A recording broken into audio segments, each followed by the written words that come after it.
አታሳልፉ። እንደገና ደግሞ ኮሜንት ላይ አትስደቡ። ዛሬ ጥያቄ አለኝ እና ለዚህ ጥያቄ መልስ ብትሰጡን ችግር የለም። እናንተ ያወቃችሁትን እኛም ብናውቅ ምን ችግር አለ? አለማወቅ እኮ ብዙ ነገር ያስከትልብናል። ማወቅ ደግሞ ብዙ ጥቅም ያስገኛል። ስለዚህ ማወቅ ይፈልጋሉ እና ማወቅ የሚፈልግ ሰው ደግሞ አይሰደብም።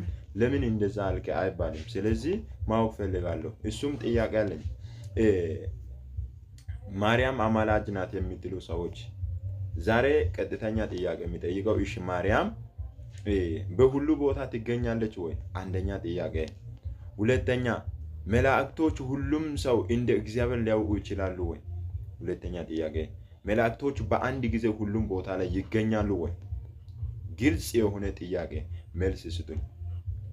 ሶስተኛ ሙታኖች ይማልዳሉ ከተባለ ከሞቱ በኋላ እንዴት ያማልዳሉ? ከሞቱ በኋላ መሬት ውስጥ ሆኖ ተቀብሮ እንዴት ይማልዳሉ? ይህም ጥያቄ ነው። ሶስተኛ ጥያቄ ደግሞ እግዚአብሔር የቅዱሳኖችን ጸሎት ስለሚሰማ በቅዱሳኖች በኩል እግዚአብሔር እኛን ይሰማናል የምትሉት እናንተ በጌታ ኢየሱስ ክርስቶስ አምናችሁ የህይወት ጌታ አድርጋችሁ ከተቀበላችሁ በኋላ አልጸደቃችሁም ወይ? አልተቀደሳችሁም ወይ? እግዚአብሔር እናንተን አይሰማም ወይ? እናንተን ካልሰማ ሁል ጊዜ በሰው በኩል ነው የምትመጡት? በሰው በኩል ነው የሚጠይቁት ወይንም በመላእክት በኩል ነው የሚጠይቁት? እግዚአብሔር መላእክቶችን ብቻ ነው የሚመለከተው፣ እናንተን አይመለከትም ወይ?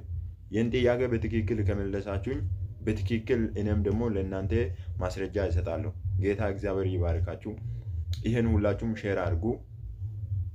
በጌታ ፍቅር ሁላችሁም እወዳችኋለሁ። ሻሎም